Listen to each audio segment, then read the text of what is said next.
Assalamualaikum.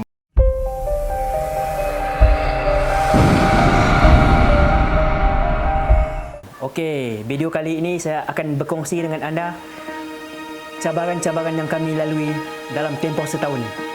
Cabaran-cabaran ini adalah cabaran awal kami dalam tempoh setahun. Di mana cabaran-cabaran ini sebenarnya yang menguatkan kami untuk terus berjuang dalam cetak baju dan untuk terus kekal dalam cetak baju. Pada peringkat awal memang tidak dapat dinafikan bahawa cakap-cakap kosong, cakap-cakap negatif setengah kawan-kawan kami, rakan-rakan kami, keluarga kami yang mengatakan kami tidak boleh buat. Alah, dorang tu angat-angat ayam siapa tu?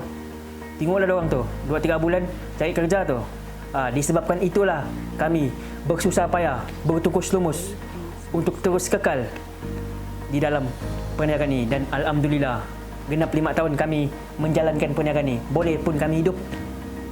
Orang cakap kami tidak boleh, boleh pun kami hidup. Tapi sebenarnya kami berterima kasih dengan dorang lah. Sebab tanpa dorang punya negatif dengan kami tidak akan sampai ke tahap sekarang. Okey. Cabaran pada peringkat awal ialah banjir. Di mana kita sedia maklum bahawa banjir di Kota Belud ni memang sering berlaku dalam tempoh setahun. Boleh dikatakan 5 ke 6 kali banjir. Jadi disebabkan banjir inilah yang menghalang kami untuk terus membuat baju. Tapi seketika lah, saya ingat pada sekitar tahun 2016 di mana banjir berlaku pada waktu malam, air naik pada waktu malam. Kalau seingat saya dalam jam 3, kawan telefon saya, "Woi, banjir, selamatkan barang-barang yang perlu." Bila saya turun di bawah, sebab kami operasi di bawah kolong, buka pintu, memang teruk.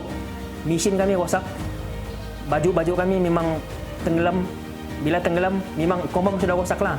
Lagi-lagi kalau baju putih. Dan pada ketika itu saya masih ingat juga, di mana petang sebelum banjir itu, kami ada buat baju keluarga sekitar dalam 200 helai. Sepatutnya diantar pada keesokan harinya. Disebabkan banjir, kami mengalami kerugian. Bukan beratus, beribu ringgit. Kami terpaksa ganti rugi duit customer kami. Itu jugalah cabaran-cabaran yang kami lalui dalam tempoh setahun. Pada peringkat awal kami memulakan cetak baju ini, kami tidak ilmu, apalagi pengalaman. Kami hanya berbekalkan keyakinan dan keberanian saja untuk memulakan ini. Dan keyakinan dan keberanian itu belum tentu menghasilkan apa-apa keuntungan maupun masa depan. Di sini peringkat awal kami membuat rujukan ialah YouTube. Memang boleh dikatakan 100% kami merujuk YouTube, di mana setiap tutorial yang mereka berikan kepada penonton tidak semestinya terlalu detail. Dan kami kena teliti dalam setiap percubaan yang kami lakukan. Dan pada ketika itu, percubaan demi percubaan kami buat dan kegagalan demi kegagalan yang kami dapat. Jadi cuba bayangkan betapa payahnya kami memulakan benda ini dan mendapat sesuatu ilmu cetak baju. Dan pada ketika itu, kerugian kami semakin hari semakin meningkat. Ialah setiap percubaan yang kami dapat menemui jawapan kegagalan. Dan pada ketika itu jugalah kami rasa give up. Dan cabaran-cabaran itulah yang membuatkan kami rasa down, sehingga kami tiada jalan, kena bertanya dengan sipu-sipu cetak baju. Selain daripada banjir, ilmu pengetahuan, cabaran ini juga merupakan cabaran yang bagi kami, pada awalnya kami malu untuk mengaku siapa kami. Cabaran ini adalah cabaran penerimaan customer terhadap kami, di mana pada peringkat awal kami beroperasi di bawah kolong. Mungkin ada yang perasan, mungkin ada yang mengenali saya, mengenali kami, mengenali Kobe Group. Estate kami mula guna pada tahun 2016, projek bawah kolong. Ya, memang projek bawah kolong sebab kami membuat baju di bawah kolong. Jadi ada setengah customer yang payah menerima kami. disebabkan kami beroperasi di bawah kolong. Mungkin mentaliti dorang, mindset dorang hanya buat baju di kedai akan mendapat kualiti yang bagus. Pada ketika itulah persepsi beginilah yang sebenarnya membuat kami rasa malu dan apa macam mana dan rasa rendah diri pada peringkat awal. Tapi kelemahan-lemahannya customer menerima kami. Ada pengalaman saya ada customer dari Kota Belud juga call saya, bos di mana baju? Di mana buat baju? Saya jawab, saya buat baju di rumah. Kedai tiada ke bos? Saya jawab, tiada kedai. Oh, saya ingatkan di kedai.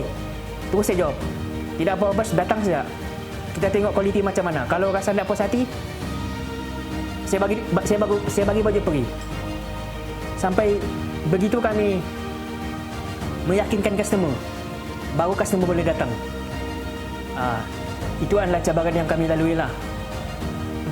Macam mana kami menarik pelanggan untuk datang ke kedai kami. Memang payah pada peringkat awal. Lagi-lagi kami beroperasi di bawah kolong. Cuba bayangkan di bawah kolong bermacam-macam binatang yang ada. Ayam, anjing dan sebagainya. Jadi cabaran-cabaran itulah yang membuatkan kami rasa down lah pada suatu ketika dulu. Kesimpulannya lah daripada perkongsian kami hari ini, nasihat kami sekiranya ada di kalangan rakan-rakan yang berminat membuat baju, bos bukan iklan bos, ini bukan iklan, ini macam nasihat lah. Sekiranya ada kawan-kawan yang ingin mencaburi dalam bidang cetak baju atau apa-apa pun, saya nasihatkan anda masuk kelas. Sebab apa? Sebab di dalam kelas anda akan bertanya dengan cikgu atau sipu, apa-apa juga masalah sipu dan cikgu akan menjawab. Berbanding macam kami lebih kepada membuat rujukan dekat YouTube. Siapa kami tanya? Tekan YouTube kami tanya. YouTube mana boleh jawab? Dia hanya membalas komen saja. Itu pun sehari belum tentu dia balas, 2 hari belum tentu dia balas, mungkin sebulan.